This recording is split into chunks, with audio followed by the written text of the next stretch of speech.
This little talk is about two very important concepts, which, in my view of the world, uh, are highly misunderstood and highly misused. And there's consequences of the misuse. So the two subjects at hand here is going to be feedback and criticism. Now, Gail and I have already done one little talk on criticism, so I don't need to go into all the details of criticism. But you really can't take, in today's world, you cannot take these two apart. In today's world, criticism is considered to be negative. I'm being critical, criticism. But as we have pointed out elsewhere, is that if you follow T.S. Eliot's process for criticism, it's how you make things better. And as we have pointed out, is that if you go into the really good design shops, I don't care if it's architecture, I don't care if it's making an ad, I don't care what it is. When you go into these really creative environments, when the people who get paid lots of money to produce visual and other forms of getting information out into the world or to make or build something, criticism is a function. Criticism is continuous. And before something's shipped out of one of those shops, you better believe it's gone through a lot of critiquing internally before it goes out into the world. You just don't build a rocket and put people in it and punch the button. You don't just build a building that way, not if you're doing it right. And so criticism in these environments is a completely different thing. And just to remind you, Eliot's 4 rules is, before you critique something, what is your model? What is your standard? What is your vision? What is your definition of the good, the best, the very good that can be done, that's understood? That's number one. Because if you haven't stated that, if you're not in that frame of mind, you're saying, I don't like that. Why? I don't like it. Well, what am I going to do with that, right? So that's number one. As we move to number two, you have to defend that. Why is that? How long has it been around? You know, when people still pay good money to go listen to Beethoven or Bach, all these decades, hundreds of years later, that's kind of an indication, isn't it? That there's something good there that reaches the soul of human beings. It's not just a stuffy, well, I'm an intellectual, I listen to Bach. No, it's much deeper than that. It reaches in. And when you go back and study those people, and particularly Bach, there was a lot of philosophy and technology and innovation involved in what he was doing.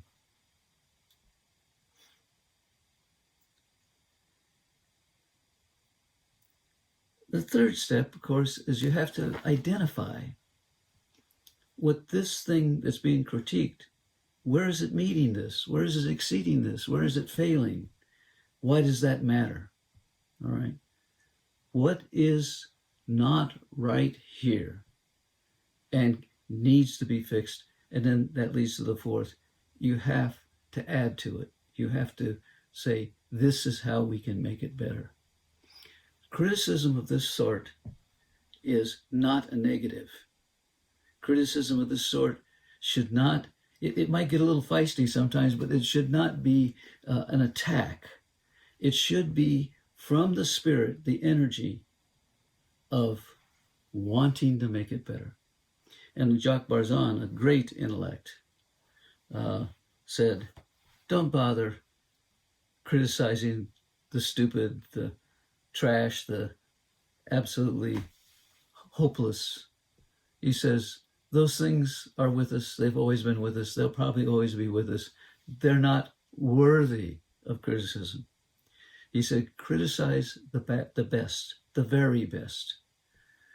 And the intention, of course, is to make the very best better, and to make it more.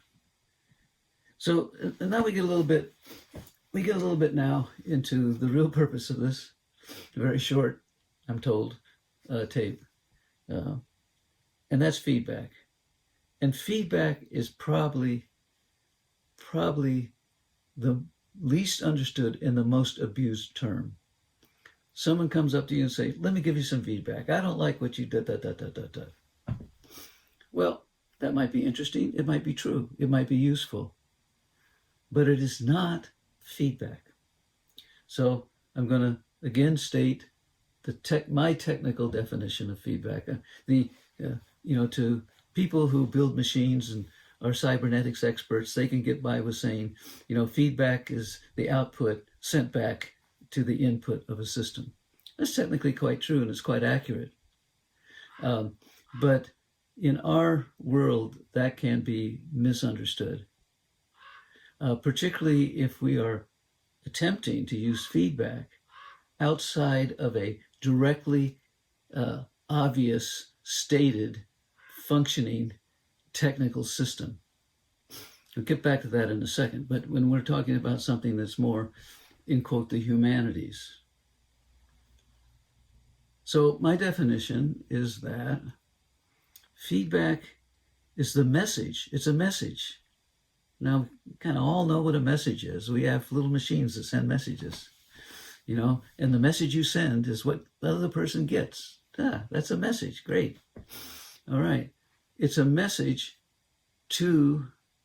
a message from a sensor of the system. And I mean sensor in the sense it hears, it records, it sees, it has sensibility, it sends back, right? Not a sensor of a system to the controller of the system of the difference between performance and expectation, the difference between what happened and what the standard or the intent was. This is very engineering. This is very mechanical. This is why when you hit the brake pedal on your car, certain things happen. Not just the brakes, but other things happen on a modern car. Okay, it's a sensor. In this case, you have seen something. You know you're going to hit it. If you don't put your foot on the brakes, you hit the brakes and a whole bunch of things happen. And all of them add up to that car slowing down and stopping in a safe way. All right, that's feedback. And going to cars, notice that when you're driving down the lane, there's a stripe over here and a double stripe over here. And on the other side of the stripe, there's a little rough area, and that's called the threshold before you're off the road, before system car is off the road, right? And you're going along. Do you drive perfectly straight? No. You do this. You're constantly correcting, adjusting. The road may have a slope to it. That may guide the car over. You may just kind of be a little bit aimed more to the left than is necessary. The wind could hit you. Multiple things. Your alignment might be a little out of line. All kinds of things can cause that car to drift away from that center of that lane that is your standard, where you are attempting to stay. And so your car sort of does this. But when you see that you're moving off, that's a message. Your mind, whether you're conscious or not, you could be listening to a piece of music and having a conversation and spending half your time looking at the scenery, but there's a part of you that's watching the center of the road. You will automatically adjust. That's feedback. That is feedback. All right? Feedback is technical. Too often people say, "Let me give you some feedback," but it's not technical. They're not a sensor to your system. They have not been identified by you to be that. Or they have not done something which makes them that. They have not thorough knowledge, perhaps, of what to you as the center of the road, where you're actually trying to go, what was actually the system here. They're not aware of in your system what you have control of or don't have control of. They don't know if there's something wrong with the system or what, okay? They're just being critical, and they're not even following the steps of being critical, the T.S. Eliot steps of being critical.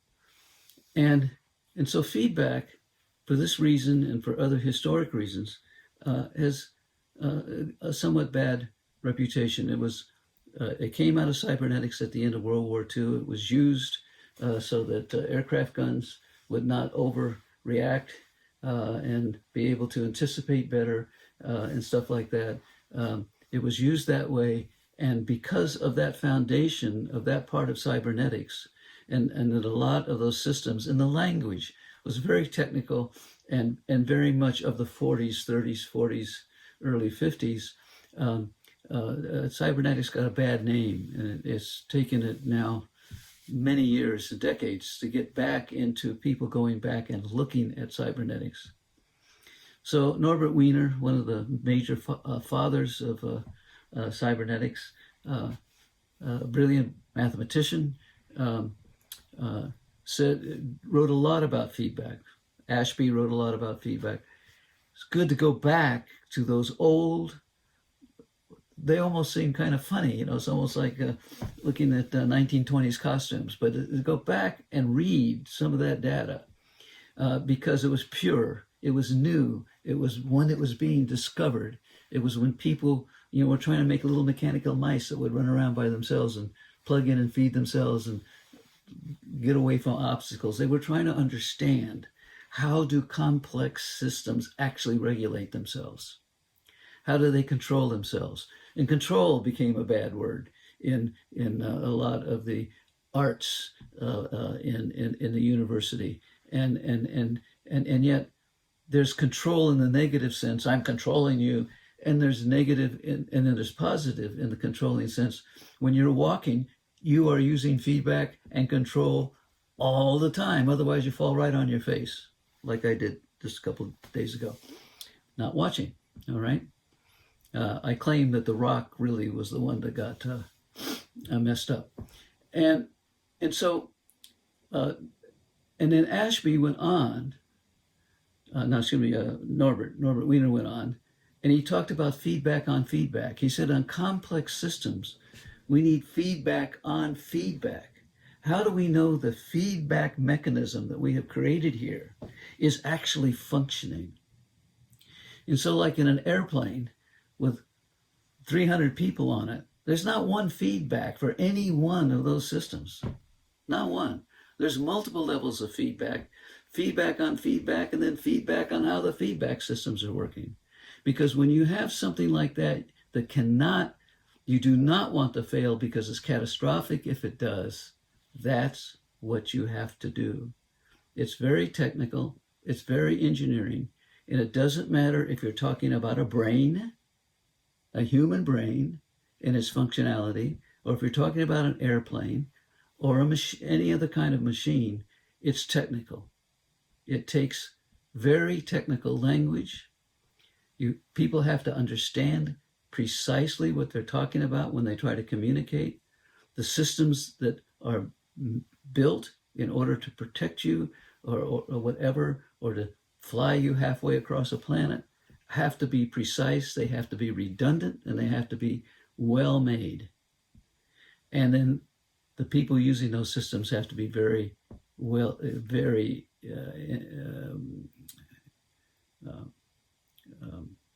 trained, knowledgeable of the system. So why am I talking about all this? When we are doing what we're talking about with upcreation,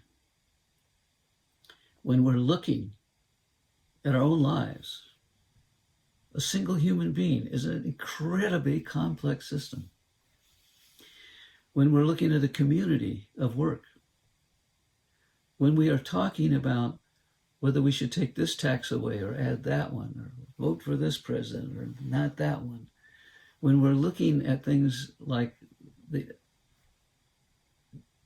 health experience that we're going through planetarily right now, these are complex systems. These take precise understanding, because the poke atom to do things not understanding can create enormous consequences that we won't even see until they hit us in the head. So this is where technical language is important. This is where in the creative process we have synthesis, and we're down here in engineering. We are looking precisely at these issues, and we are communicating precisely with one another. So let's use criticism to improve ourselves and what we're doing. Let's see it as positive. Let's make it positive. Let's make it the way that makes us better. And let's use feedback precisely when we are talking about very specific, well understood, engineered conditions that have to be self-regulating, and we build self-regulating into the system. By the way, if we want to build networks, value webs that are self-regulating and not some dominant person telling people what's right and wrong and what to do, if we want to get out of this kind of top-down, human-centric, egoistic management, then we're going to have to understand feedback and build feedback into the system. The rituals, the concepts, the rules have to be feedback mechanisms to allow the system to be free but self-regulating. That's it. Goodbye.